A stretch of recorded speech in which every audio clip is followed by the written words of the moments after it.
আসসালামু আলাইকুম সবাইকে। গতকালকে একটা বড় ভূমিকম্প হয়েছে, সেটা তো আমরা সবাই জানি না। প্রায় 26 সেকেন্ড। তার মধ্যে ধরেন আপনার বড় আকারে ছিল হচ্ছে আপনার 10 থেকে 15 সেকেন্ডের মতো হবে, খুব বেশি ঝাঁকুনি ছিল। আর আগে পরে একটু একটু করে দিয়ে পরে 26 সেকেন্ড টোটালি ছিল। তো টোটাল ভূমিকম্পটাই আমি রিয়েলাইজ করছি, বিকজ আমি বাসায় ছিলাম তখন। এনিওয়েজ, আমি যেটা বলতে চাচ্ছি আর একটু, সেটা হচ্ছে আজকে সকালে ভূমিকম্প হয়েছে আপনার 10টা 15 বা 16-তে। হ্যাঁ, 3.3 রিক্টার স্কেলে। আর আরেকটা ভূমিকম্প হয়েছে আজকে বিকেলবেলা। ঠিক আছে, এটা হয়তো বা অনেকেই টেরই পান নাই। আজকে জাস্ট একটা মৃদু কম্পন দিয়ে বলতে পারেন 5 সেকেন্ডের মতো। তো আমি যখন অনুভূত হচ্ছিল আমার, তো আমি কনফিউজড ছিলাম। তখন আমি সাথে সাথে পানির জগের দিকে তাকাইছি, দেখি যে পানিটা নড়তেছে আর কি। এবং আমার সাথে আরেকজন ফ্রেন্ড ছিল, সেও বলতেছে যে তুমি কি আমাকে মানে খাটে কিছু করছো? আমি বলছি না, ভূমিকম্প হয়েছে, ভূমিকম্প হচ্ছে।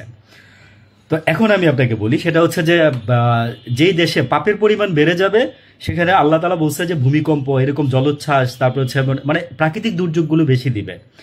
আর এখন পর্যন্ত ভূমিকম্প 24 ঘন্টার মধ্যে, কালকে রাতে একবার আমার মনে হয়েছিল যে আবার না সকালে ভূমিকম্প হয়ে গেছে, অনেকে টের পান নাই।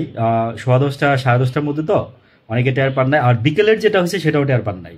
বাট আমি নিজেই টের পাইছি বিকেলেরটা। তো 3টা ভূমিকম্প হয়ে গেছে আমাদের দেশে, বলতে পারেন যে 24 ঘন্টা আর হচ্ছে এদিকে ধরেন 8 ঘন্টা। ঠিক আছে, এইটুকু সময়ের মধ্যে আমাদের দেশে আপনার এতগুলো ভূমিকম্প হয়ে গেছে। এবং যে বড় যে ভূমিকম্পটা হয়েছে, এটার কারণে তো কতগুলো মানুষ, এই পর্যন্ত শুনলাম যে 10 জন মানুষ মারা গেছে।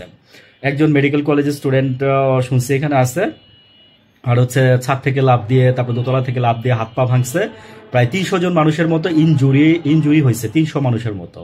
আর এখানে আরেকটা জিনিস লক্ষণীয়, যে শুক্রবার দিন গার্মেন্টস খোলা থাকে। হ্যাঁ, তো এটা গার্মেন্টস খোলা থাকে বলতে কি, আমি বলতে চাচ্ছি যে লুকোচুরি করে খোলা রাখে।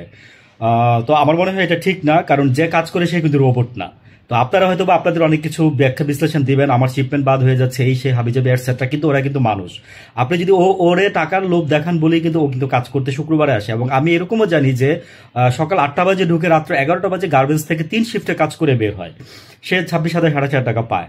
তো দিস ইজ নট ফেয়ার। হ্যাঁ, এটা কিন্তু আমি বলবো যে শ্রমিক আইনের লঙ্ঘন করতেছেন আপনারা।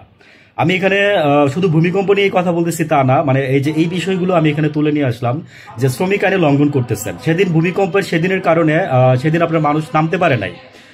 লক করা ছিল আপনার দরজা জানা, মানে শুক্রবার তো চুরি করে চালাচ্ছিল, তো লক করা ছিল গেটগুলো। হুড়াহুড়ি করে নামতে গিয়ে ওইখানে মনে করে যে বহু মানুষ ইনজুরি হয়েছে। প্লিজ দয়া করে এই কাজগুলো করেন না, সবাই মানুষ। হ্যাঁ, মানবতা বজায় রাখেন। ভালো থাকবেন। আসসালামু আলাইকুম।